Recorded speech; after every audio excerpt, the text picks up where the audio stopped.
आप कितने लोग हैं जिन्होंने ये आज ये प्रेस कॉन्फ्रेंस में आप आए हो, क्या आपका कहना है? सर हम लोग 20 लोग हैं टोटल। और हमारा कंपनी डोटम डोमेन करके एक साइट था, तो वहाँ पे काम कर रहा था। तो बाकी समय से सर हमको पेमेंट स्टार्टिंग में मिला है, लेकिन कुछ समय के बाद पेमेंट आना बंद हो गया। तो हम लोगों का 6 महीने से सर पेमेंट नहीं मिल रहा है। हमारे बाकी सभी लोग हैं साथ में, तो उन लोगों का भी पेमेंट सर 6 महीने से नहीं मिल पा रहा है। आप क्या काम करते हो? सर हम लोग जिप्सम का काम करते हैं, पीओपी का, फ्लैट के अंदर फिनिशिंग करते हैं जी। ऐसा मेरा नाम बबलू है, स्लाइडिंग वेंडर का वो वर्क था मेरा। उन्होंने ऐसा किया ना, वर्क फाइनल होने के बाद में 90% वर्क हो गया, फिर बाद में बोलते हैं पूरी बिल्डिंग फाइनल होगी तो पैसा देंगे। बीच में कुछ पैसा नहीं दे रहे, 8 महीना हो गया, 8 महीना पैसा मेरा कुछ नहीं दिया। मैंने अपना वर्कर का पैसा अपने जेब से दिया, मेरे सेठ का पैसा भी पूरा रोक दिया। सेठ भी बोल रहे पैसा उधर से आएगा तो देंगे, अभी हम किधर से पैसा लाएंगे इतना। तो मेरी मांग यही है कि वहाँ से वो पैसा निकले, सेठ को हम लोग को पैसा निकले, जो हम लोग का पैसा फंसा है वो तो एक्चुअली आवे। Okay, thank you. आज आपण प्रेस कॉन्फरन्स घेतली आहे, नेमका काय विषय आहे, कशा संदर्भात प्रेस कॉन्फरन्स घेण्यात आली? बिल्ड स्क्वेअर बिल्डर हा गोवंडी या ठिकाणी त्याचा प्रोजेक्ट आहे।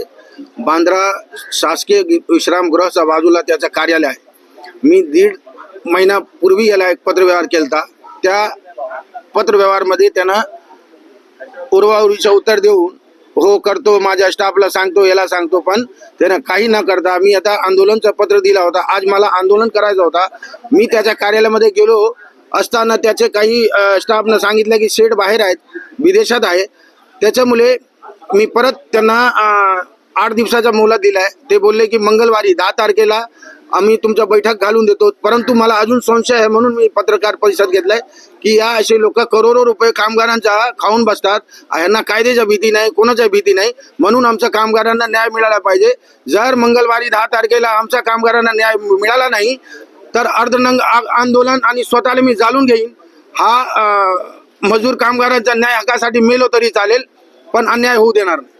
असे किती कामगार आहेत आणि ते कामगार त्या साईडवरती कोणते कोणते कामं करतात? हे पीओपी वाले असतात, पेंटिंग वाले आहेत, स्लाइडिंग वाले आहेत। या बिल्डिंग क्षेत्रामध्ये सगळं वेगळं टाईपचे जे कामगार आहेत ते सगळंच आहेत।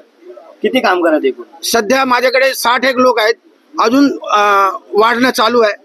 आणि हे 60 लोकांमध्ये 3 मेडिटेटर असतात, तर ते 3 लोक आहेत जे मुकादम किंवा छोटे छोटे ठेकेदार असतात।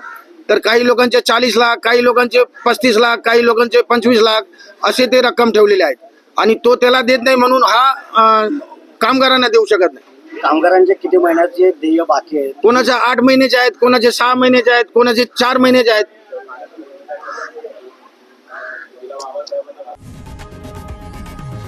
लोकशाही मराठी ऐका, पहा, जागरूक रहा।